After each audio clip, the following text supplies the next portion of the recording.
Only 15% of renewable energy investments are made in developing countries, whereas that's where it's mostly needed, especially those which are not very resource rich.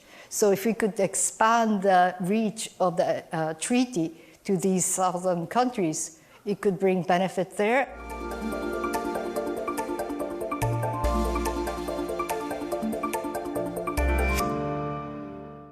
Hello and a very warm welcome to a special edition of Energy Frontiers, where you join me on the ground for the 30th edition of the Bakú Energy Forum, where global energy CEOs and ministers have convened to discuss energy security, innovation and sustainability.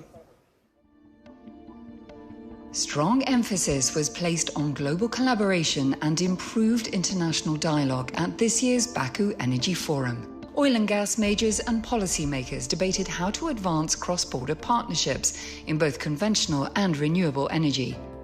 Calling for greater sector cooperation and transparency was the International Energy Charter, a voluntary platform for dialogue between energy producing, consuming and transit states spanning more than 90 countries.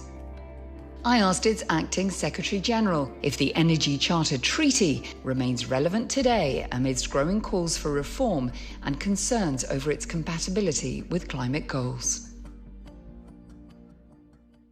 It's great to see you. Thank you for talking to me today. Oh, pleasure to speak to you, Rebecca. Some countries have already exited the treaty and others have announced that they're planning to. Tell me why, and also what does this mean for the future of multilateral energy governance? Well, I do believe, and I think it is shared belief by member countries of the treaty, that in this, especially in this age when there's a concern about the rise of unilateralism, the international cooperation and global universality is even more important.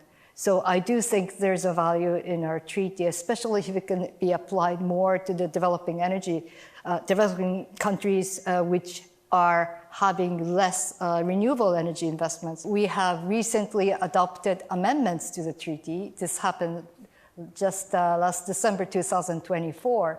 And what these amendments do is that now we cover new energy and materials such as hydrogen, ammonia, biogas, biomethane, and synthetic fuels, as well as activities such as carbon capture, utilization, and storage. These things didn't exist 30 years ago.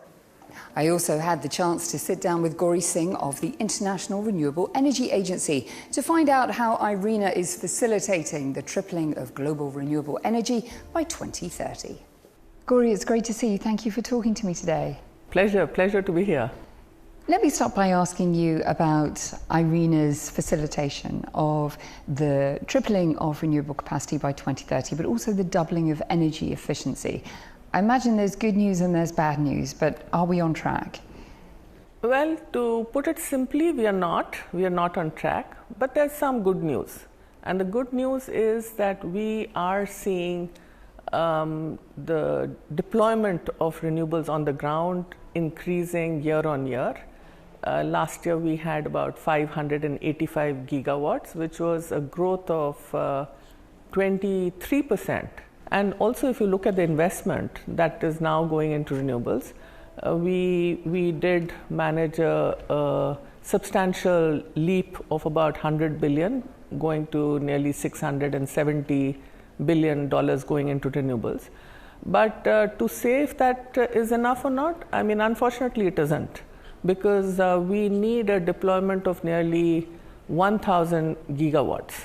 So we're still not there. And in terms of investment, we need to reach about 1.5 trillion every year to be able to make to this target of tripling of renewables, and to ensure that we stay on track on our climate goals that we have set for ourselves. In terms of where we're seeing the most rapid pace of renewable deployment, we're looking to China, EU, the United States, and the cost of capital and finance that we're mentioning has a great deal to do with that. Talk to me about other potential areas of growth. Where is rising up through the ranks, and what do they need to do to make sure their deployment is faster? So clearly, finance, as you said, is a very important factor. So you need to have not just the quantum, that flows into countries other than the EU, China, and the US, where you're seeing the bulk of the deployment. But in the emerging countries like India, in many of the Southeast Asian countries, or in Brazil, you want to see not just the quantum of finance being more, but you also want to see that the cost of capital comes down because of the higher perceived risks. Unfortunately, the cost of capital is not where we'd want to see it. And for renewables, it's already a well-established business case. What's your forecast on when that might happen, though? It's much talked about, but in terms of timelines, are you able to point to when it might be realistically happening? So, I see the next decade as being very important, because that's when the foundation will be left.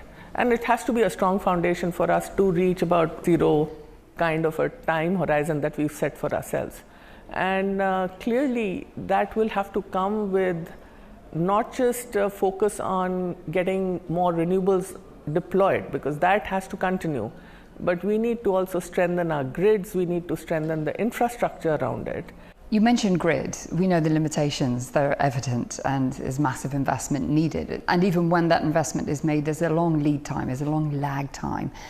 What can we do to manage that in the interim, given the challenges that we have with demand? So as we move into a more intermittent source of supply, which the solar and wind is, then the grids have to be strengthened to be able to take this from multiple sources. The second very important aspect is that the grid operators has to understand what the future is looking like and be able to look at digitization at a very rapid scale. Corey, talk to me about the next generation of energy leaders.